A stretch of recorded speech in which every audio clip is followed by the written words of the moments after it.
اللہم صلی علی سیدنا مولانا محمد معدن الجود والکرم وآلہ وصحبہ وبارک وسلم۔ حمد و صلاۃ کے بعد اللہ تعالیٰ اپنے بندوں سے بڑی ہی محبت فرماتا ہے۔ بغیر طلب کے، بغیر دعا کے رزق، مال، اولاد، صحت، عافیت، دوست، احباب، ماں باپ، یہ سب نعمتیں اللہ بغیر طلب کے بندوں کو عطا فرماتا ہے۔ اللہ تبارک و تعالیٰ اپنے بندوں کے حق میں رحمت والے فیصلے کرتا ہے، درگزر والا معاملہ فرماتا ہے۔ جگہ جگہ قرآن مجید میں اللہ تعالیٰ نے اپنے بندوں پر رحمت کرنے کا ذکر فرمایا ہے۔ ان اللہ یغفر الذنوب جمیعا، فرمایا بے شک رب تمہارے سارے ہی گناہ معاف فرما دے گا، تم نا امید نہ ہونا، وہ معاف کر دے گا تمہیں۔ قرآن مجید میں فرمایا ان اللہ بالناس لرؤوف الرحیم، بے شک اللہ اپنے بندوں پر بڑا ہی مہربان اور نہایت ہی رحم کرنے والا، رؤوف اور رحیم ہے، بڑا مہربان ہے، کرم فرماتا ہے۔ اللہ تعالیٰ اپنے بندوں سے بڑا جلد راضی ہو جاتا ہے، وہ اپنے بندوں کو بہت زیادہ مشقت میں نہیں ڈالتا، وہ اپنے بندوں سے اپنی نعمتوں کا بدلہ نہیں چاہتا، بہت سخت مشقت والی عبادتیں نعمتوں کے بدلے نہیں چاہتا، وہ بڑی جلدی رحم فرماتا ہے۔ ماں پیار کرتی ہے اپنے بچے سے، لیکن وہ ناراض بھی ہو جاتی ہے بعض چیزوں پہ، بعض معاملات اس کا دل بھی دکھاتے ہیں، بعض جگہ وہ رو کے یہ بھی کہتی ہے کہ تو نے میری محبت کا کوئی نتیجہ نہیں مجھے دیا، میری ساری کمائی تو نے ضائع کر دی۔ والد بہت ساری جگہوں پہ ناراض ہوتا ہے، شکوہ کرتا ہے، کہتا ہے میری بیماریوں کی، پریشانیوں کی، بڑھاپے کی، کمزوریاں کا سبب بیٹے تو ہی بن گیا، یہ ساری تکلیفیں تو ٹھیک ہو جائیں تو میری شاید عمر بھی بڑھ جائے، صحت بھی ٹھیک ہو جائے، میں زیادہ دیر جوان رہ سکوں۔ ناراض ہوتے ہیں ماں باپ، اسی طرح ماں باپ راضی بھی ہو جاتے ہیں، وہ بڑی جلدی راضی ہو جاتے ہیں۔ میں اکثر کہتا ہوں کہ والد کو راضی کرنے میں 5-7 منٹ لگ جاتے ہیں، اماں تو 1.5-2 منٹ میں راضی ہو جاتی ہے۔ ابا جی کو 5-7 منٹ لگتے ہیں، کئی دفعہ کہنا پڑتا ہے، کوئی دلائل دینے پڑتے ہیں، لیکن والدہ کے لیے تو کچھ بھی نہیں، آپ نیرا جا کے پیروں میں بیٹھ ہی جائیں، کچھ بھی نہ کریں، آپ پورا روئیں نہ، رونے والا منہ ہی بن جائے تو اماں تو نرم ہی نرم ہے، جس وقت جو مرضی آپ کرا لیں ہو گیا۔ اللہ تبارک و تعالیٰ بلا مثال و بلا تشبیہ سمجھانے کے لیے عرض کرتا ہوں، اللہ بھی بعض معاملات میں اپنے بندوں سے ناراض ہو جاتا ہے۔ وہ کہتا ہے میں تکبر کرنے والوں کو پسند نہیں کرتا، وہ کہتا ہے فسادی پسند نہیں ہیں، وہ فرماتا ہے کہ راہوں میں کجی کرنے والے پسند نہیں ہیں، وہ فرماتا ہے کہ بدعہدیاں کرو گے تو میں صبح قیامت تم سے سوالات کروں گا۔ اللہ تبارک و تعالیٰ بہت ساری چیزوں کو ناپسند کرتا ہے، ناراض ہو جاتا ہے، بلکہ نبی پاک صلی اللہ تعالیٰ علیہ وسلم نے فرمایا تم بات کرتے کوئی ایسا جملہ بول دیتے ہو کہ رب اتنا ناراض ہوتا ہے کہ تمہیں پتہ بھی نہیں ہوتا، تمہارے لیے جہنم کا فیصلہ کر دیتا ہے۔ اس لیے پہلے تولو پھر بولو، خود اپنے لفظوں کی تو تم پہرے داری کرو نا کہ میں کیا کہہ رہا ہوں۔ کوئی ایسا جملہ، کوئی ایسی بات وارث شاہ مان کری نہ وارثاں دا، کوئی ایسی بات نہ تمہاری زبان سے نکلے۔ اور حضور یہ بھی فرماتے ہیں کہ اس کا دوسرا پہلو بھی ہے، بعض اوقات تم بات کرتے ایسا جملہ کہتے ہو وہ اتنا راضی ہوتا ہے کہ تمہارے لیے جنت کا فیصلہ فرما دیتا ہے۔ مسلمان کو اب یہ حکم ہے، اس ساری گفتگو کا نتیجہ یہ ہے کہ وہ اپنے جذبات پر، خیالات پر، نگاہوں پر، زبان پر، کانوں پر تھوڑی توجہ دے، بے لگام نہ بنے، بے ترتیب نہ بنے، جو طبیعت میں آئے کر نہ گزرے، تھوڑا سا نہ سوچے سمجھے اور تھوڑا سنبھل کے چلے، کبھی ان کاموں کی طرف نہ جائے جن سے رب ناراض ہو جاتا ہے، ان کاموں کی طرف بڑھے جن سے اللہ راضی ہوتا ہے۔ میرے نبی پاک صلی اللہ تعالیٰ علیہ وآلہ وسلم نے ارشاد فرمایا، بعض احادیث میں لفظ یہ ہیں کہ اللہ اپنے بندوں کو دیکھ کے مسکراتا ہے جو اس کی شان کے لائق ہے۔ جس ترتیب سے ہم مسکراتے ہیں، جس ترتیب سے ہم روتے ہیں، جس ترتیب سے ہم کسی بات کا اظہار تشکر کرتے ہیں، خدا ان باتوں سے پاک ہے۔ اب بہت ساری حدیثوں میں آیا کہ وہ مسکراتا ہے، تو کیا مطلب ہے مسکرانے کا؟ تو علماء تفسیر نے لکھا ہے مسکرانے کا مطلب یہ ہے کہ وہ بڑا ہی راضی ہوتا ہے اپنے بندے سے، بڑا راضی ہوتا ہے، یہ مطلب ہے۔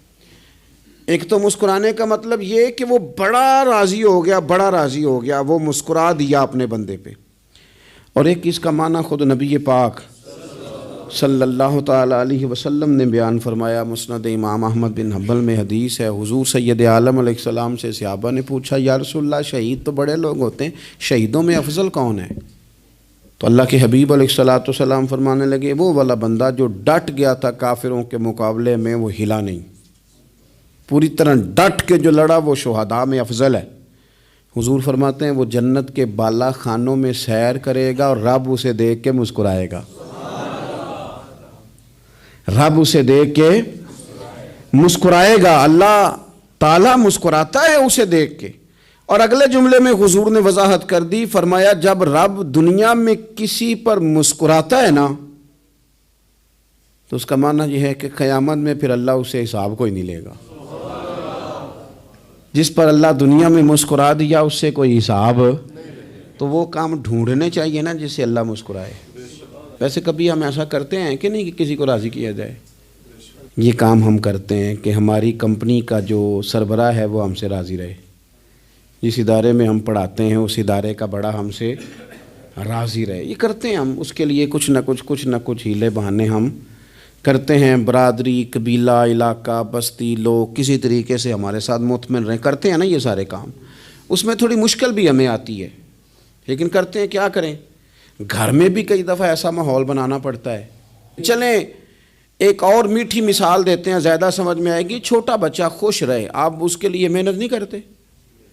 وہ چھوٹا ہے، اس کو خوش کرنا فرض ہے ابا پہ، لیکن وہ کہتا ہے کہ میں نے موٹر سائیکل لینا ہے، چھوٹا ہے چلا ہی نہیں پائے گا، تو ابا پھر اسے راضی کرتا ہے، کہتا ہے بیٹے چھوٹا سائیکل لے لے، چل میں تجھے اڑانے والا جہاز لے دیتا ہوں۔ مقصود کیا ہے کہ اس کو ناراض نہیں کرنا، یہ روئے نہ، اس کا دل نہ ٹوٹے ہو۔ یارو سنو نا میں کیا کہہ رہا ہوں، اگر چھوٹے بچے کے لیے وہ چیزیں ڈھونڈتے ہو، میرے ابا جی نا اپنے نواسے کے لیے کھلونا لے کے آئے تو بچہ بڑا ہی کھیلا تو ابا جی کہنے لگے لو پیسے پورے ہو گئے میرے، بچے کو پسند بڑا ہے نا، پیسے پورے کر چھڑے نے، دیکھو نا جی کتنا اس کو راضی ہوا ہے۔ تو انسان کیا کرتا ہے کہ کوشش کرتا ہے، چھوٹا بچہ بھی ناراض نہ ہو تو وہ چیزیں وہ ڈھونڈتا ہے کہ اس کو کیا پسند ہے، چاکلیٹ لے جاؤں، فلاں چیز لے جاؤں، آئس کریم لے جاؤں۔ تو ایک بچے کے لیے، گھر کے لیے، سربراہ کے لیے اتنی محنت کرتے ہو، تو وہ کام بھی ہمیں ڈھونڈ کے تلاش کرنے چاہیے نا جس سے رب راضی ہوتا ہے، اللہ راضی ہوتا ہے۔ بتاؤں وہ کون سے کام ہیں؟ نبی کریم صلی اللہ تعالیٰ علیہ وسلم نے ارشاد فرمایا 3 لوگ ہیں جنہیں دیکھ کے رب مسکراتا ہے۔ یا رسول اللہ صلی اللہ علیہ وسلم وہ کون سے؟ تو محبوب فرمانے لگے ایک وہ بندہ ساری مخلوق سوئی ہے، آدھی رات ہے، رات کا پچھلا پہر ہے، اس نے اٹھ کے وضو کر لیا، مصلی پہ کھڑا ہو گیا خدا کی یاد میں، فرمایا اسے دیکھ کے رب مسکراتا ہے جو اس کی شان کے لائق ہے، مسکراتا ہے اللہ۔ یہ تو سونے کا ٹائم تھا، یہ تو گہری نیند آنے کا وقت تھا، رات کا پچھلا پہر، رات پوے تے بے درداں نو نیند پیاری آوے، تے درد منداں نو یاد سجن دی ستیاں وی آن جگاوے، اور ساون کی کالی راتوں میں جب بوندا باندی ہوتی ہے، وہ راتوں کو اٹھ روتے ہیں جب خلقت ساری سوتی ہے، اللہ مسکراتا ہے۔ اور سننا میرے بھائی، میرے نبی پاک صلی اللہ تعالیٰ علیہ وسلم فرماتے ہیں جب مسلمان نماز کے لیے صفیں بناتے ہیں نا، ترتیب لگ رہی ہوتی ہے، اب اللہ کی بارگاہ میں کھڑے ہوں گے، قیام کریں گے، رکوع کریں گے، سجود کریں گے، فرمایا جب مومن صفیں بناتے ہیں تو رب دیکھ کے مسکراتا ہے، مسکراتا ہے۔ کمال ہو گئے عروج بندگی کا، جب بندے کو دیکھ کے رب مسکرائے، خدا بندے سے خود پوچھے بتا تیری رضا کیا ہے، مسکراتا ہے۔ اور میرے نبی پاک علیہ السلام فرماتے ہیں جب مجاہد جہاد کے لیے صفیں سیدھی کرتے ہیں، آج تو یہ رب کے نام پہ مرنے ہی آ گئے، یہ صفوں میں کھڑے ہوں گے، ترتیب سے لڑیں گے، ترتیب سے گلا کاٹیں گے کافروں کا یا شہادت لیں گے، فرمایا جب جہاد کے لوگ صفیں بناتے ہیں تو رب انہیں دیکھ کے مسکراتا ہے۔ کتنے نصیبوں والا وہ بندہ ہے جسے دیکھ کے مسکرا دیا۔ او یار کبھی تیرا بیٹا تیرے سامنے مسکرائے نا چھوٹا تو تیرا دل باغ باغ ہو جاتا ہے۔ تیری ماں بیمار کسی ایک دن صحیح طرح ہنس پڑے تو طبیعت خوش ہو جاتی۔ مجھے بتاؤ نا جس کا رب بھی اسے دیکھ کے ہنس پڑے، جو اس کی شان کے لائق ہے، کیا اس بندے کے نصیبیں ہیں، کیا اس کے مقدر ہیں۔ آپ اس مقام پر اپنے آپ کو لائیں۔ اب دیکھیں نا یہ حدیث آپ نے سن لی، اب ہم نے نا اس طرح صفحے نہیں بنانے جس طرح ساری دنیا، اب ذرا صفحے بھی شوق سے بنائیں گے، اب ذرا تھوڑا سا شوق پیدا کریں گے۔ بھئی یہ تو میں وہ کام کرنے لگا ہوں جسے دیکھ کے رب مسکراتا ہے۔ نبی پاک صلی اللہ علیہ وسلم نے فرمایا جب کوئی بندہ توبہ کرتا ہے نا، ہم توبہ کا رٹا لگاتے ہیں، یا اللہ میری توبہ یا اللہ۔ اور توبہ کا تو مطلب یہ ہے کہ پچھلے گناہوں سے پکی توبہ، آج کے بعد یہ غلطی نہ کرنے کا پکا وعدہ۔ تو نے ساری شب برات رو کے گزاری ہے، بتا سویرے جھوٹ جوڑنے کا ارادہ ہے تیرا؟ آج کے بعد رشوت تو نہیں نہ لے گا، ملاوٹ تو نہیں نہ کرے گا، یہ توبہ ہے۔ اور اگر سارے کام اسی طرح کرنے تو پھر یہ توبہ کا رٹا ہے، تو جتنا مرضی لگاؤ۔ حضرت علی بن ربیعہ رضی اللہ تعالیٰ عنہ فرماتے ہیں میں مولا علی کے ساتھ تھا، مقام حرہ کی طرف جا رہے تھے، حضرت علی نے ہاتھ اٹھا کے دعا مانگی ہماری تعلیم کے لیے، ورنہ حضرت علی ہم صحابہ کو محفوظ عن الخطا تو مانتے ہیں نا۔ ہاتھ اٹھا کے کہا اے اللہ ہمارے گناہ بخش دے، تیرے علاوہ کوئی معاف کرنے والا نہیں۔ اور پھر حضرت علی آسمان کی طرف دیکھا اور دیکھ کے نا حضرت علی بن ربیعہ کو تو مسکرائے۔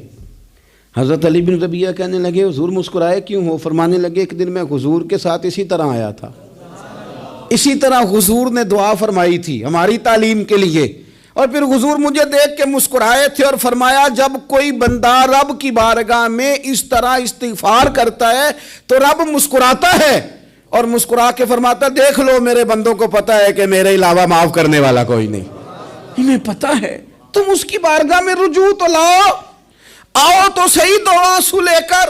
اقبال کہتے ہیں کہ موتی سمجھ کے شان کریمی نے چن لیا، قطرے دو گرے میرے ار کے انفعال کے، دو میں نے آنسو بہائے تھے تو اس کے کرم نے تو موتی سمجھ کے چن لیے۔ سنو نا حضور اس استغفار کو اللہ کو یار رات کو توبہ کر کے سونا چاہیے ہمیں۔ کچھ غلطیاں ہم کرنا نہیں چاہتے پر ہم سے ہو جاتی ہیں، کچھ دل ہم توڑنا نہیں چاہتے پر وہ ٹوٹ جاتے ہیں، ہماری مجبوری ہوتی ہے ٹوٹ جاتے ہیں۔ رات کو اس کی بارگاہ میں ہاتھ باندھ کے کشکول طلب دراز کر کے خوب استغفار پڑھنا چاہیے کہ مالک بندے ہیں نا کیا کریں، نفس کا ساتھ ہے، دنیا کا ساتھ ہے، خواہشات نفسانیہ، مالک معاف کر دے۔ درد سے توبہ، رسم نہ ہو، کہانی نہ ہو، لفظ نہ ہو، جملے نہ ہوں، اور جناب ایسے لوگوں کے بیچ بڑے ہاتھ باندھ کے اور بڑا کوئی ضرورت نہیں، آپ اکیلے اپنی چارپائی پہ بستر کے اندر منہ دے کے بھی درد سے کہیں گے نا معاف کر دے تو وہ تو مہربانی بڑا ہے۔ میرے نبی پاک صلی اللہ علیہ وسلم مثال دیتے ہیں، فرمایا ایک آدمی صحرا میں جا رہا، صحابہ سے حضور خطاب کر رہے ہیں، فرمایا ایک آدمی صحرا میں جا رہا تھا، اس نے اپنی اونٹنی پہ کھانا پانی پیسے ہر چیز رکھی ہوئی تھی، صحرا تھا بہت بڑا، درمیان صحرا کے گیا تو تھوڑا سا سستانے کے لیے آرام کرنے کے لیے اونٹنی سے نیچے اترا۔ اب اس نے اونٹنی کی لگام اونٹنی کی نکیل اپنے سرہانے کے نیچے رکھی، ہاتھ کے ساتھ پکڑی اور سو گیا۔ تھوڑی ہی دیر کے بعد جب اس کی آنکھ کھلی تو دیکھا اونٹنی غائب ہے۔ صحرا میں وہ پیدل نہ آگے جا سکتا ہے نہ پیچھے جا سکتا ہے، نہ دائیں نہ بائیں، کھانے کو روٹی نہیں، پینے کو پانی کا قطرہ نہیں، تھوڑا ادھر بھاگا ادھر بھاگا، تھک گیا۔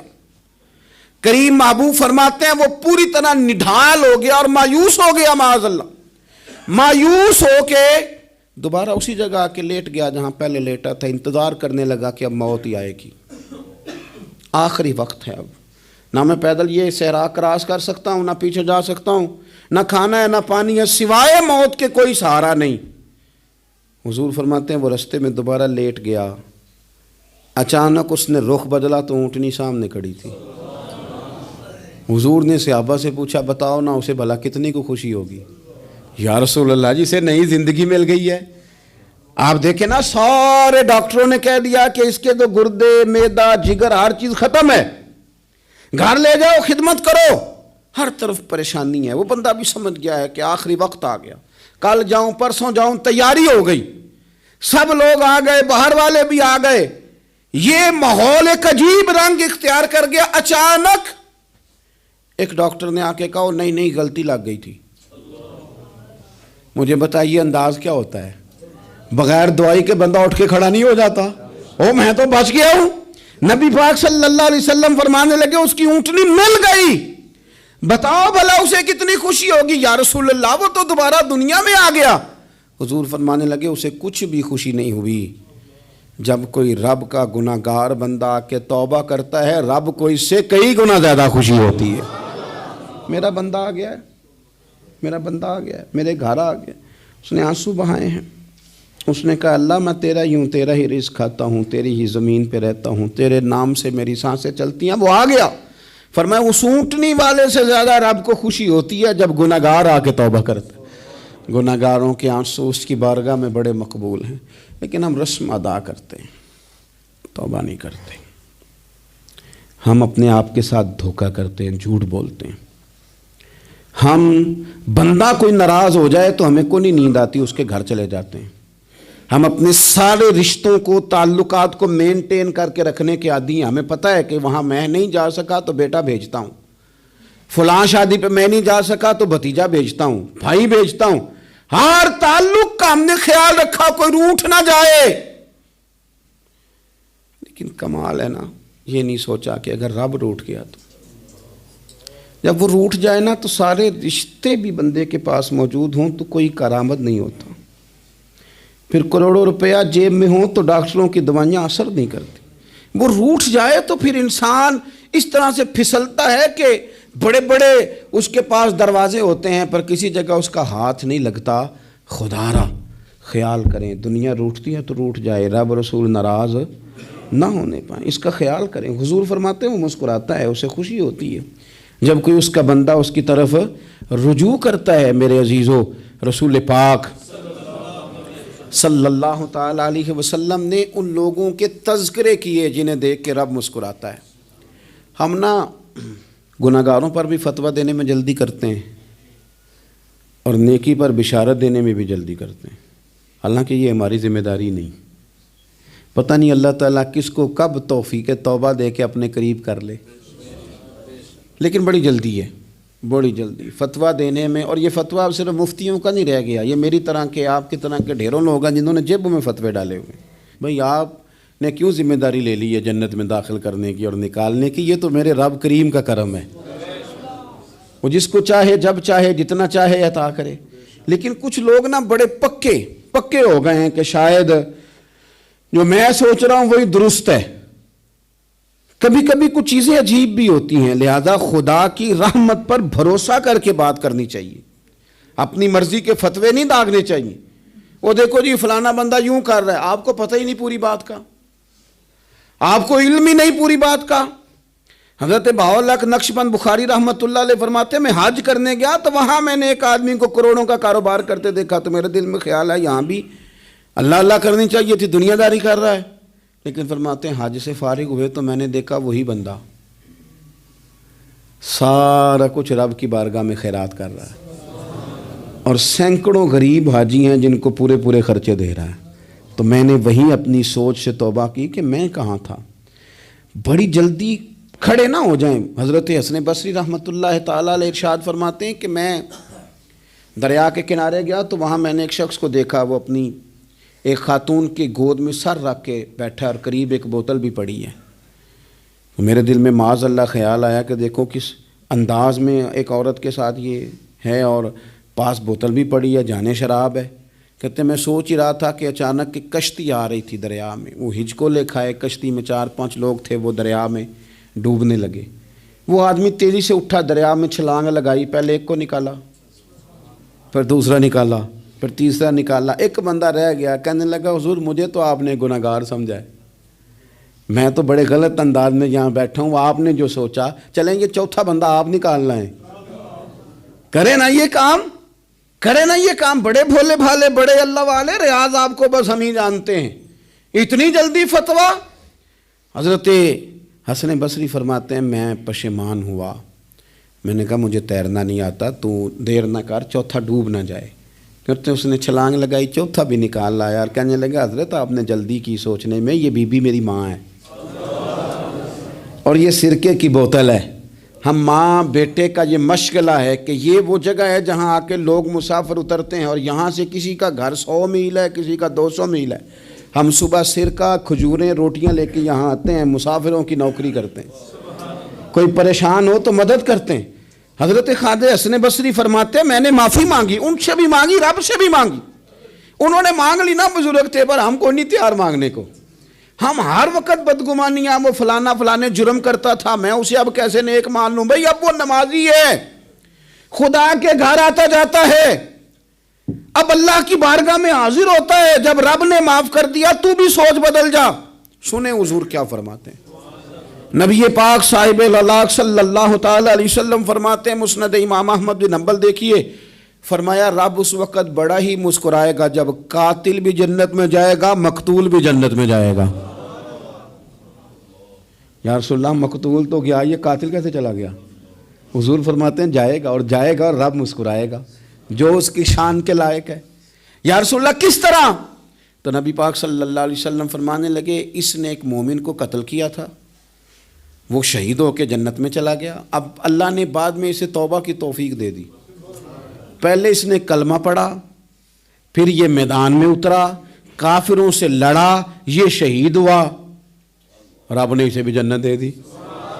قاتل بھی جنت میں، مقتول بھی جنت میں، اور بات اتنی انوکھی ہے کہ رب دیکھ کے مسکرا رہا ہے، جو اس کی شان کے لائق ہے۔ ہم جلدی میں ہیں، ہم انتظار نہیں کر رہے کہ شاید توبہ کر جائے، ہم انتظار نہیں کر رہے، لیکن میرے عزیز اتنی جلدی نہ کریں۔ سوچوں کا صاف ہونا، ذہنوں کا پاک ہونا، اور لوگوں کے بارے میں گمان کا اچھا ہونا۔ آپ کسی نفسیات کے ڈاکٹر کے پاس چلے جائیں، اسے کہیں ٹینشن بڑی ہے، میں ان کے مضامین پڑھتا رہتا ہوں، وہ سب سے پہلا سبق آپ کو یہ پڑھائیں گے کہ اچھا سوچا کریں۔ اچھا سوچنے سے بندہ تندرست رہتا ہے۔ کس سے بندہ تندرست رہتا ہے؟ ہیں جی واقعی، یعنی اس والے پڑوسی کے بارے میں بھی اچھا سوچنا ہے گھر میں، اس والے کے بارے میں بھی، چھوٹے بھائی کے بارے میں بھی اچھا سوچنا ہے، اور بڑے کے بارے میں بھی اچھا ہی سوچنا ہے۔ یعنی اپنی برادری قبیلے کے بارے میں بھی اچھا سوچیں، جو قبیلے کا نہیں اس کے بارے میں بھی چلیں تھوڑا سا اچھا سوچ لیں۔ اپنے بارے میں تو اچھا سوچا ہے بڑا، میں کہتا ہوں کہ ہم اپنی غلطیوں سمیت اپنے آپ سے بڑا پیار کرتے ہیں، اور دوسرے کی ایک غلطی نظر آ جائے تو ہمیں گھین آنے لگ جاتی ہے۔ آپ جلدی نہ کریں، مالک نے موقع دیا ہے بندوں کو، نہ وہ کسی کا رزق چھین رہا ہے، نہ سانسیں چھین رہا ہے، وہ اپنی زمین پہ چلنے بھی دے رہا ہے، رہنے بھی دے رہا ہے، تو جب اس نے موقع دیا ہے آپ بھی تھوڑا موقع دیں۔ اللہ بڑا کریم ہے، دروازے کھولے گا، اس کے بندے اس کی بارگاہ تک پہنچیں گے۔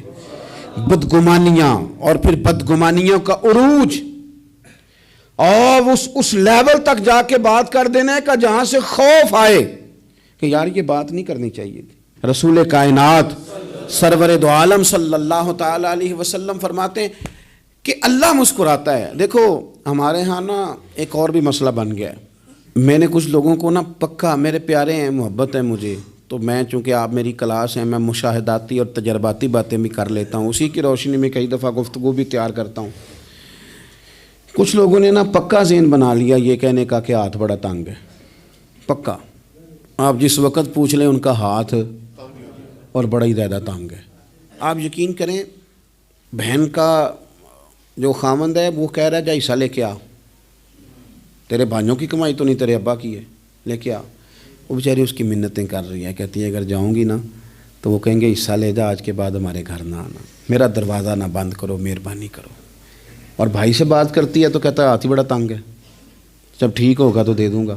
نہ کریں یہ ظلم، ہمارے اپنے تڑپتے رہتے ہیں اور ہماری دولتیں اندر پڑی رہتی ہیں، ہمارے اپنے چھوٹی چھوٹی ضروریات کے لیے پریشان ہوتے ہیں، لیکن ہم بڑے بڑے بہانے ہیں ہمارے پاس، کہتے ہیں یہ نکمہ ہے، یہ نکھٹو ہے، یہ کام نہیں کرتا، اس میں فلانا ہے، بے فلانا ہے، بلے میں نے نہیں ساتھ چلنا۔ اظہار جب آپ کے اندر پیدا ہوتا ہے نا، اظہار جب کسی کے لیے آپ حساس ہوتے ہیں تو آپ کو بھی سرور حاصل ہوتا ہے۔ نہ کریں یہ کام کہ آپ کو اللہ نے وسعت دی ہے اور ہر وقت آپ ہاتھ تانگ ہونے کا رونا رو رہے ہیں، ہر وقت آپ یہ کہہ رہے ہیں میں بڑی آزمائش میں ہوں، جب خدا نے آپ پہ نہیں ڈالی تو اتنے جھوٹ بولنا صرف اس لیے کہ میرے پیسے بچ جائیں، صرف اس لیے کہانی سنانا کہ حالات میرے بڑے خراب ہیں کہ کوئی بندہ میرے سے کوئی تھوڑا بہت قرض نہ مانگ لے۔ سنو، نبی پاک صلی اللہ علیہ وسلم کے پاس مہمان آ گیا، بخاری مسلم ہے، حضور نے ازواج مطہرات کے گھروں میں پیغام بھیجا کچھ چیز ہے ضیافت کے لیے؟ یا رسول اللہ کچھ بھی نہیں، یہ دو جہاں کے شاہ ہیں اور پاس کچھ رکھتے نہیں، دو جہاں کی نعمتیں ہیں ان کے خالی ہاتھ میں۔ یا رسول اللہ کوئی چیز بھی نہیں۔ حضور نے صحابہ کے مجمع پہ نظر ڈالی، یا رسول اللہ صلی اللہ علیہ وسلم حکم ہو، تو حضور فرمانے لگے تم میں سے کوئی بندہ ہے جو اسے گھر لے جائے روٹی کھلائے؟ ایک صحابی اٹھے فوراً، حضور میں لے کے جاتا ہوں کھانا کھلاتا ہوں۔ فرماتے ہیں میرے گھر میں صرف بچوں کا کھانا تھا، یہ نہیں کہ فریزر بھرا ہوا ہے نعمتوں سے، صرف بچوں کا کھانا، یہ نہیں کہ کسی کو دیکھ کے اپنی ہنڈیا پہ برتن دے لیا، صرف بچوں کا کھانا۔ کہتے ہیں گھر گیا، بیوی سے کہا کیا کیفیت ہے؟ کہنے لگی بچوں کی روٹی ہے۔ میں نے کہا بچے سلا دے، صبح ناشتہ کر لیں گے۔ تو کہنے لگی آپ کیا کھائیں گے؟ تو میں نے کہا نہ میں کھاؤں گا نہ تو کھائے گی، مہمان جو نبی پاک کا ہے۔ کہا اچھا، اب ذرا تجویز دیکھو میاں بیوی کی سوجھی آپس میں۔ کہتے ہیں کھانا لگا دینا، کیونکہ ایک آدھ بندے کا کھانا ہے۔ اپنی غربتوں کا ہر جگہ اظہار کرنا، رونا رونا، یہ دیکھو غربت کیسے چھپائی جا رہی۔ اس کو کہا نہیں کہ چل تو تھوڑا رحم کھا، تو آیا ہے تو تھوڑا رحم کھا، یہ نہیں کہا۔ کہا اٹھ کے نا تو کھانا رکھنا اور اٹھ کے نا چراغ ٹھیک کرنے کے بہانے بجھا دینا۔ ہم دنیا والوں کے سامنے کیوں اپنے دکھ بیان کریں؟ ہم جو کہیں گے رب رسول کی بارگاہ میں کہیں گے۔ تو نا چراغ ٹھیک کرنے کے بہانے، اہلیہ اٹھی، کھانا دینے کے بعد چراغ ٹھیک کرنے کے بہانے بجھا دیا۔ خامد بھی ہاتھ چلاتے رہے، بیوی کبھی برتن رکھتی کبھی اٹھاتی، پتہ چلے کہ کھانا کھا رہے ہیں، کھانا کھایا جا رہا ہے۔ کہتے ہیں مہمان پیٹ بھر کے کھانا کھا گیا۔ یہ کام ہوا رات کے اندھیرے میں، اس وقت ہوا جب چراغ بھی بند تھا، اس وقت ہوا جب کوئی دیکھنے والا نہیں تھا، کسی پڑوسی کو بھی خبر نہیں تھی۔ فرماتے ہیں صبح کے اجالے میں اس مہمان کو لے کے مسجد نبوی میں نے قدم رکھا تو نبی کریم نے فرمایا رات جو تم نے کام کیا ہے نا اسے دیکھ کے میرا رب بڑا مسکرایا ہے، اللہ بڑا مسکرایا ہے۔ اللہ تر دامنی پہ شیخ ہماری نہ جائیے، ہم دامن نہ چھوڑ دیں تو فرشتے وضو کریں۔ یہ شان ہے صحابہ کی۔ نبی کریم علیہ السلام نے فرمایا رب رات مسکرایا تیرا یہ انداز دیکھ کے، اور اس نے قرآن نازل کیا وَيُؤْثِرُونَ عَلَىٰ أَنفُسِهِمْ وَلَوْ كَانَ بِهِمْ خَصَاصَةٌ۔ کچھ لوگ وہ ہیں جنہیں بڑی بھی ضرورت ہو تو دوسروں پر اثار کر دیتے ہیں، قربانی دے دیتے ہیں۔ رب مسکرایا ہے، اندر پیسے رکھے ہوئے ہیں، اندر پیسے رکھے ہوئے ہیں، اور بہن آ کے منت کر رہی ہے کہ بھائی حالات بڑے خراب ہیں، تھوڑی سی مہربانی کر۔ تو کہتے ہیں بہن پردہ ہی ہے بس، کیسے بتاؤں تجھے حالات، تجھے کیا بتاؤں کام کتنی مشکل سے چلتا ہے، یہ پردہ یہ بس۔ بہرحال اگر تو نے کہا ہے نا 50,000 تو میں زیادہ نہیں کوئی 20 کو دے دوں گا تجھے، وہ بھی خاصی نیکی کر کے، وہ بھی بتا سکھا کے۔ رات اماں پہ علیحدہ سے احسان چڑھاؤں گا، ابا پہ علیحدہ سے چڑھاؤں گا کہ تمہاری بیٹی کے ساتھ تعاون کر رہا ہوں، سارے علاقے کو ویسے ہی بتاؤں گا۔ اور وہ غریبنی بیچاری 20,000 لے کے گھر گئی ہے، پھر سفارشیں کر رہی ہے کہ مہربانی کرو۔ میں نے ایسے بھی دیکھے ہیں جو پہلے بیوی کو پکڑاتے ہیں تو دے، اس لیے کہ پھر وزیر اعظم تو ڈنڈا نکال لے گا تو بڑا مشکل ہو جائے گا پھر گھر میں رہنا، لہذا وہ یہ تو آگے لگ۔ یہ کیا لہجہ ہے آپ کا؟ یہ تو کسی کو بھی دیں تو چھپا کے دینے کا حکم ہے، کسی کو بھی دیں تو ہمیں حکم یہ ہے کہ سیدھے ہاتھ سے دینا ہے، الٹے کو خبر۔ اور یہ جو بالکل ہی اپنے ہیں ان پر تو پردہ پوشی آپ کے لیے ویسے ہی ضرورت تھی۔ میرے عزیز، رب مسکراتا ہے۔ میرے نبی پاک علیہ السلام نے یہ اعمال ہمیں بتائے جن پر اللہ مسکراتا ہے، خوش ہوتا ہے۔ اور بعض لوگوں کو حضور نے نامینیٹ کیا، حضرت سعد بن معاذ رضی اللہ تعالیٰ عنہ عظیم صحابی تھے۔ یہ وہ خوبصورت صحابی ہیں جن کے جنازے کو کندھا میرے نبی پاک نے عطا فرمایا، حضور نے کندھا عطا فرمایا۔ کمال ہو گئی، نرخ بازار محبت کا انوکھا ہی ہو گیا، خود خریداروں میں شامل آ کے مولا ہو گیا۔ حضور نے کندھا دیا۔ حضرت سعد بن معاذ رضی اللہ تعالیٰ عنہ کا جب جنازہ اٹھا، ان کی والدہ رو پڑی، بڑے درد سے روئی، ماں تھی نا، ان کی آواز جب حضور تک گئی تو نبی پاک نے فرمایا آنسوؤں کو روک لے، آواز کو کم کر لے، تیرے بیٹے کی تو جب روح پرواز ہوئی ہے تو رب مسکرایا ہے، جس کے آنے پہ رب راضی ہو مسکرا دے جو اس کی شان کے لائق ہے۔ یہ تو وہ لوگ ہیں کہ جن کے جانے پر نا رب، وہ کسی نے کہا تھا کہ میرے مرنے پہ ہر سو شور مچ جائے گا، دیکھو گے میرے مرنے پہ ہر سو شور تمہیں پتہ چل جائے گا جب ہم جائیں گے، میرے مرنے پہ ہر سو شور مچ جائے گا دیکھو گے، اور کہنے الوداع سرکار خود تشریف لائیں گے۔ اور درویش کہنے لگے بعد مرندے مکھڑا میرا ہو جاوے جے تازہ، پھر سمجھ لینا محبوب میرے نے آن پڑے ہے جنازہ، اور عاشق کا جنازہ ہے۔ ذرا دھوم سے نکلے اور محبوب کی گلیوں سے ذرا گھوم کے نکلے۔ فرمایا کہ ان کے تو جانے پہ رب کریم، اور حضور نے ایک دعا بھی دی۔ حضرت طلحہ رضی اللہ تعالیٰ عنہ صحابی تھے، ان کا وصال ہو گیا تو حضور نے دعا بھی دی۔ فرمایا یا اللہ جب میرا طلحہ ہے نا تو اس سے مسکرا کے بات کرنا، یہ تجھ سے مسکرا کے بات کرے جو تیری شان کے لائق ہے۔ تو اللہ تعالیٰ غائب درجے راضی ہوتا ہے۔ ایک دفعہ پھر بات دہراتا ہوں، جو میدان میں ڈٹ کے شہید ہو رب اسے دیکھ کے مسکراتا ہے جو اس کی شان کے لائق، جو توبہ صحیح کریں سچی کریں رب انہیں دیکھ کے مسکراتا ہے جو اس کی شان کے لائق ہے، جو نماز کے لیے صفیں بنائے رب انہیں دیکھ کے مسکراتا ہے، جو جہاد کے لیے صفیں بنائے رب دیکھ کے مسکراتا ہے، جو لوگ صبح پچھلے پہر اٹھ کے عبادت کریں رب انہیں دیکھ کے مسکراتا ہے، اور جو کبھی کبھی بھوکے رہ کے دوسروں پر قربان کر کے اثار کر دیں رب انہیں دیکھ کے مسکراتا ہے۔ بہت بڑی فضیلت ہے۔ اللہ ان سارے کاموں میں سے کسی ایک کام پہ ہمیں بھی لگا دے تاکہ یہ بڑی فضیلت اللہ تعالی ہم گناہگاروں کے حصے میں بھی فرما دے۔ آخر دعوانا ان الحمد للہ رب العالمین۔